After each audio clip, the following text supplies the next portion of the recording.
All right, as promised, this week we're going over my personal espresso setup. And just like in last week's video where we looked at the pour over setup, I'll tell you why I chose each of these particular items, why they're in the setup, and why in this case, most of the items that you're seeing are currently on the chopping block. For that reason, I'm gonna look for your opinions on what should be replacing these items. So be sure to stay tuned and give your opinions down in the comment section below. Starting off with the smallest item, we're looking at the Tamper. This is a bit of an odd one because I didn't actually go out and purchase this. It came with the Breville dual boiler when I bought it, but I've been using it ever since for one simple fact, and that is because it is a precision tamper. Using a precision tamper, as you probably already know, is really, really important and yields really good results because it tamps right to the edge of the basket to avoid that ring channeling a lot of people see. Other than that, the Barista Hustle Tamper is a pretty simple product, but it does have one special feature, which is that this bottom plate is actually what is replaceable, which means if you drop it or dent it or otherwise damage this, it's a pretty cheap replacement, unlike other tampers where the whole base plate is what you would need to replace. Kind of a clever system from Barista Hustle. Moving on to my distributor, this is definitely something I'm looking to replace. This is just a very cheap, I believe $20 distributor from Amazon. It is 58 millimeters. It is not precision. It does leave a bit of a ring, which is not ideal. I go back and get it with a tamper, but I'm not super happy with it. More than the precision element, the reason that I'm not super happy with it is because these fins are so shallow. I feel like they're really not doing the best job compared to something like an OCD. So definitely looking to replace this. Should we go St. Anthony's Industries? Should we go OCD? Do you have a better suggestion? Let me know, because this is definitely on the chopping block. I should also mention that all these products that I am using, I will link down in the description below. The next item on the table is something that hasn't even been in the setup for a full week. But for those of you who follow me on Instagram, you'll have already seen me playing around with the Duomo 8 and know that I'm pretty impressed. This was sent to us by our good friends over at 8 Ounce Coffee, and I'm really glad that they did. It's a really clever system that allows you to actually retract and compress these spikes, spin them around, and it's just a really clever and clean way to do WDT in your system.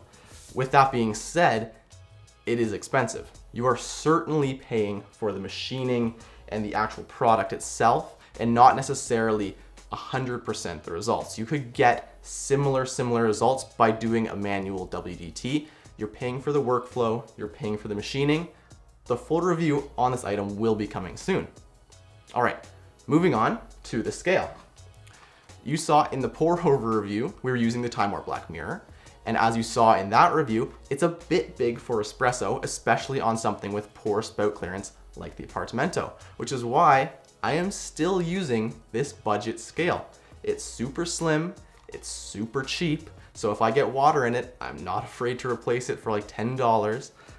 But I haven't done that. I've never broken this. It's still working. I still recommend it. But again, this is definitely one that I'm looking to replace. Should we get something from Akaya? Should we get something from Hario? Is there a brand I haven't heard of? Let me know. Certainly on the chopping block, but I'm happy to still recommend this to anyone who's looking for a cheap scale. Moving on to the Portafilter. Again, this is an Amazon special kind of bottomless, unbranded system.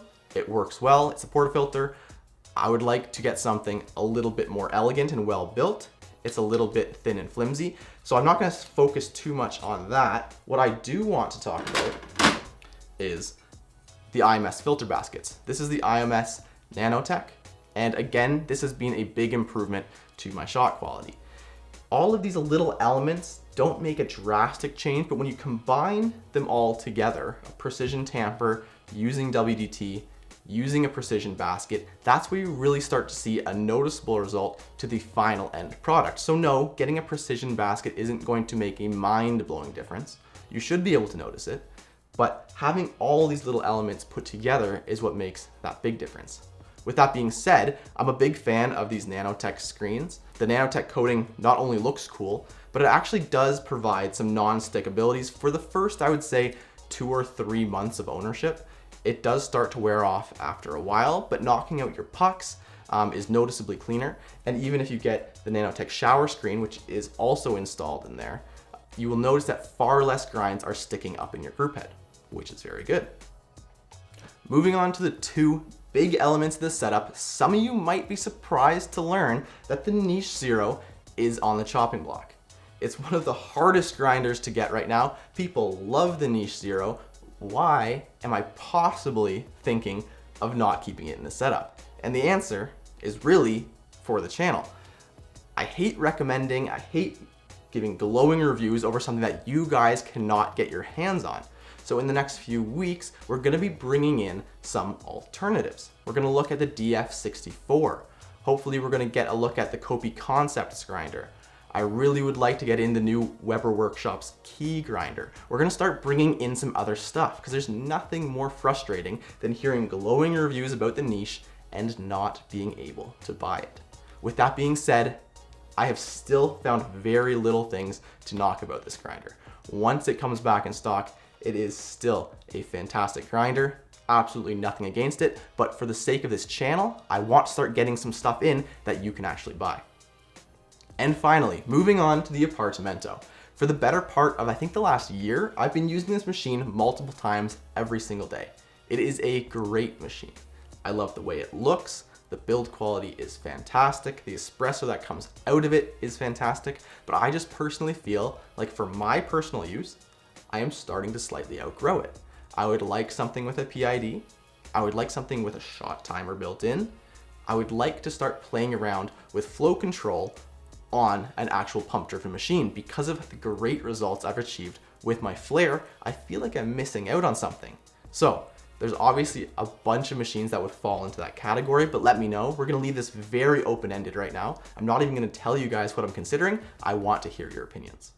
So I hope that this has been a good insight into my current espresso setup. A lot of it will be changing. This will definitely be different in 6 to 12 months time. So we will come back, we will look at it then, and I look forward to sharing it with you. Thanks for watching, and I will see you in the next one.